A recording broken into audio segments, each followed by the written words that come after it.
Magandang gabi, Philippine Air Force. Alamin natin ang magiging lagay at taya ng panahon ngayong gabi ng Miyerkules, 22 April 2026. Para sa ating synoptic situation, makakaapekto ngayon ang Ridge of High Pressure Area kung saan mag-e-extend ito sa extreme northern Luzon. Samantalang ang easterlies o yung mainit na hangin na nagmumula sa karagatang Pasipiko ang siyang makakaapekto naman sa southern Luzon, buong Visayas pati na rin sa buong Mindanao. Sa ngayon wala pa tayong namomonitor na low pressure area o sama ng panahon sa loob at labas ng ating Philippine Area of Responsibility.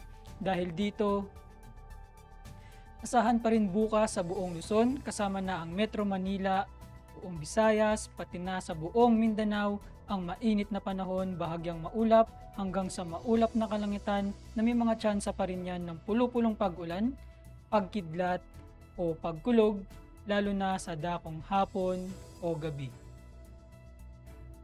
Para sa magiging lagay at taya ng panahon sa loob ng 3 araw simula Biyernes hanggang Linggo sa Metro Manila, sa Cavite, Lipa City, Angeles, Puerto Princesa, Kalayaan Island, Mactan, Zamboanga, at maging sa Davao, asahan pa rin ang bahagyang maulap hanggang sa maulap na kalangitan na may mga pulupulong pag-ulan, pagkidlat o pagkulog.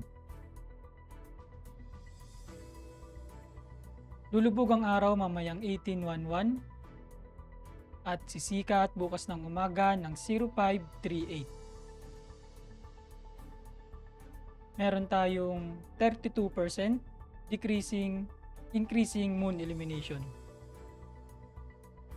Para manatiling updated sa lagay at taya ng panahon, ipalo lamang ang Air Force Weather Center sa aming social media accounts.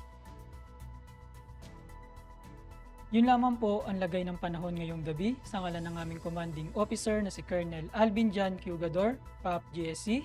Ako si Sergeant Antonio Emrile Jr., Philippine Air Force Weather Forecaster ng Air Force Weather Center.